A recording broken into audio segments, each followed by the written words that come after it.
two more bits of role-playing news coming up in the rest of the show. The first one of these starts from the guys at Cubicle who've dropped some more information on their Age of Sigmar role-playing game, which has now been subtitled Soulbound. They also talked a little bit about the starter set for the game as well, which we've had a look at the Warhammer Fantasy roleplay one over the last couple of weeks, and it's a really, really good set full of amazing stuff for game masters and players as well, which I thought was really cool. And this new one is taking us to the mortal realms and the world of Age of Sigmar, which is pretty awesome.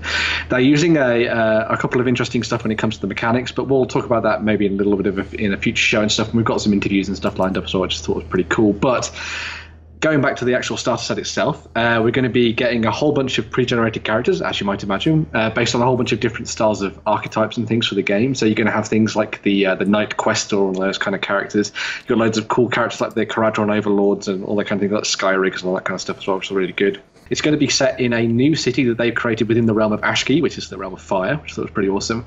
And the big thing about this that I'm excited about, and I've talked a little bit before in Hobby Hangout and stuff, is that this is going to be one of those role games where the real focus goes towards that heroic level of character.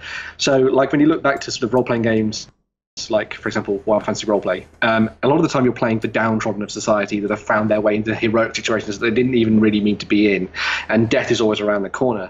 Whereas in this one, we're getting the idea that these guys are a little bit more super, a little bit more like the Avengers kind of thing. You're going to be playing Knight Questors that can hold up roofs with their bare hands. You've got people that can carve people in two. You've got the crazy Colonel Hunters who are massive tree men with huge, mighty magical bows and all that kind of thing. So it's going to be really interesting to see role-playing from an entirely different perspective and tone, which I think is going to be really cool. I'm really, really excited about this one. I love what Cubicle 7 have been doing with a lot of stuff, Lord of the Rings, The One Ring. Also, you've got things like One Fantasy Role-Playing stuff as well. So, yeah, hopefully we'll get to chat with them at UK Games Expo this year and learn a little bit more about the game. So, yeah, pretty cool stuff. Now, this week, myself and Jerry actually unboxed the Warfrip, the Warhammer Fantasy Role-Play game starter set. And it might just be a taste thing, but for me, I like the way Jerry described it as being, you are Bob the barkeep, and today you've woke up and you are no longer going to be a barkeep. Today you are going out into the world and you're going to actually go after a goal of becoming a hero. Starting from that regular civilian, I like the idea and seeing that character growth because it gives you a great narrative for whenever you're actually role-playing versus, okay, you're a Knight Questor, you're already a Stormcast Eternal, you're a hero, you're a badass, go for it. Yeah. You know, some people, yeah, they'll want to do that. I mean, like, if I remember whenever I was playing the 40k role-playing game, getting to already play someone that was really heroic, a lot of fun. But as I'm getting older, I kind of like the idea of my character evolving from a nobody. The vibe I get from the images is like Silver Tower RPG or Warhammer Quest RPG, right? So you're already the hero, and it probably is lots. I don't know. Just for the feel of it, I feel like it'd be great for one shots. Yeah, like we're gonna go and do this. You offer these 4 heroes or however many heroes you've got, and you go and do a one shot. Where the Warhammer RPG is more, I'm just the barkeep, and I'm going to become this heroic hero one day. Yeah, hopefully. Probably end up mad and dead. Yeah, that can also be good as well because that can make for fun. But this, I mean, it instantly gives me vibes of Silver Tower. The images, it feels very Silver Tower. They are running this off something akin to the original Warfrip system, aren't they? This is just an expansion. It's not a new system, Ben. No, this is an entirely new set of game mechanics. It uses a D6-based system that's very much tuned to the idea of quick and easy gameplay. So one of the things about it is that you create dice pools and you try to look for. So it works a little bit more like either a World of Darkness game or Wrath and Glory, which is the 40k game. So if you're familiar with those, that's kind of where they're going with this one.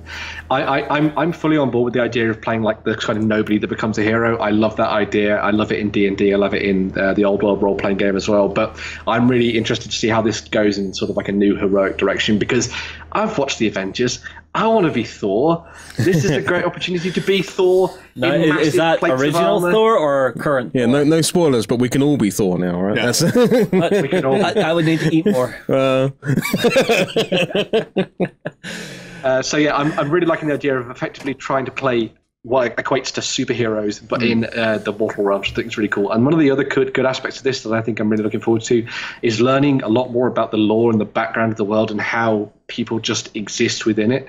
We saw a lot of that with the way that they changed the new edition of the game when they went to 2nd edition, and also what we saw in Soul Wars as well, and of course in some of the books and things that they've been writing since the start of Age of Sigmar. But as a role-playing game, you tend to get to learn a little bit more about city life and all that kind of thing. So it'd be really fascinating to see what it's like for somebody who lives within the world of Age of Sigmar as well. So yeah, very cool. Yeah, cool.